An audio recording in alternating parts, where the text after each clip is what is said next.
புரட்சி தலைவரை காட்டிலும் விஜய் பெரிய தலைவரா? புரட்சி தலைவர் அம்மாவை காட்டிலும் விஜய் பெரிய தலைவரா? நான் எப்படி வேண்டாம் பேசலாமா? உன் வயசு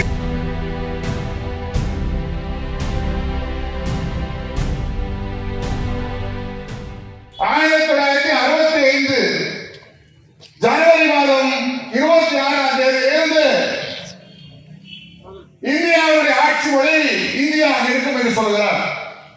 அதற்கு முன்னால் பண்டித ஜவஹர்லால் இந்த நாட்டுடைய பிரதம மந்திரியாக இருந்த பொழுது தந்தை பெரியார், பேரறிஞர் அண்ணா இவர்களுடைய வழிகாட்டிலே தலைவரை பார்த்திருக்கிறேன். ஆனால் இன்றைக்கு இருக்கிறாங்க இந்த விஜய், தாவேகாவுடைய தலைவர் தளபதி விஜய், இவரை போல நான் பார்த்ததை சொல்கிறான். நான் அவரை பார்த்து கேட்கிறேன், அவரை பார்த்து நான் கேட்கக்கூடாது. இன்னும் இருந்தாலும் ஒரு இயக்கத்தின் மீது புரட்சி தலைவர் மீது தலைவரோடு பயணித்தவர், புரட்சி தலைவர் அம்மாவோடு பயணித்தவர், அண்ணன் எடப்பாடியோடு பயணித்தவர். புரட்சி தலைவரை காட்டிலும் விஜய் பெரிய தலைவரா? புரட்சி தலைவர் அம்மாவை காட்டிலும் விஜய் பெரிய தலைவரா? நான் எப்படி வேண்டாம் பேசலாமா? உன் வயசுக்கு அப்படி பேசலாமா? நானே உங்களை இப்படி கேட்கக்கூடாது. இருந்தாலும் நான் இந்த கட்சியுடைய மாவட்ட செயலாளர் கேட்கிறேன், என்ன பிழைக்குது, என்ன பிழைக்குது, என்ன பிழைக்குது? அவமானமாக இருக்கிறது, அவமானமாக இருக்கிறது. தயவு செய்து நீங்கள் யாருக்குனாலும் போங்க, அது உங்களுக்கு இருக்கிற சொந்தம். உங்களுடைய அரசியல் சகலத்துவம் முடிந்து அஸ்தமமாகிவிட்டது. நீங்க எங்கே வேண்டுமானாலும் என்று போங்க, அதை பற்றி கவலை இல்லை.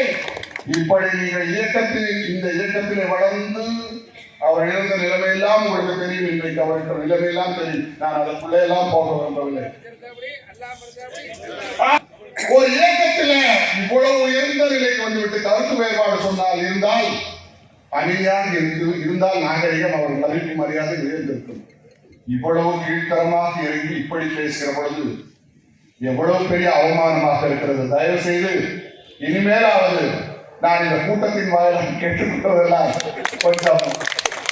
கொஞ்சம் இங்கே இருந்தாலும் நீங்கள் தோற்போது அது எந்த மாற்றம் கிடையாது, எந்த மாற்றம் கிடையாது.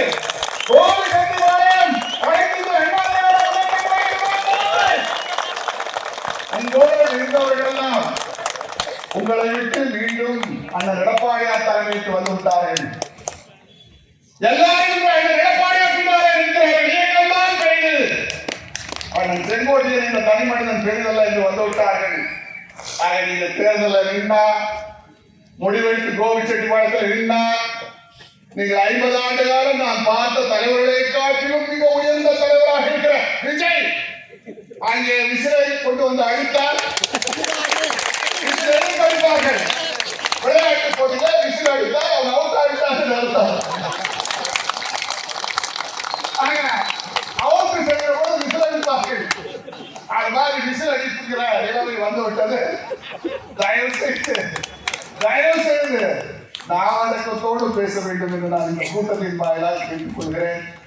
யார் போனாலும் யாரை பார்த்து இணைக்க முடியாது. அண்ணா திராவிட முன்னேற்ற கழகம் என்பது ஒரு காட்டாற்று வெள்ளம். இந்த வெள்ளம் ஓடிக்கொண்டே நடு ஆற்றிலே போய் நின்றால் நீ போய் கரை சேர முடியலாம்.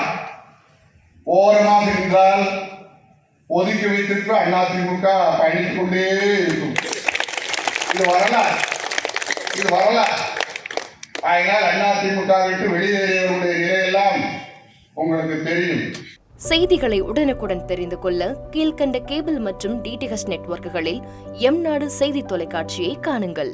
பாதகம் செய்பவரை கண்டால் நாம் பயம் கொள்ளலாகாது பாப்பா. மோதி மிதித்து விடு பாப்பா, அவர் முகத்தில் உமிழ்ந்து விடு பாப்பா. அண்மை செய்திகளை உடனுக்குடன் தெரிந்து கொள்ள இணைந்திருங்கள் எம்நாடு தொலைக்காட்சியுடன்.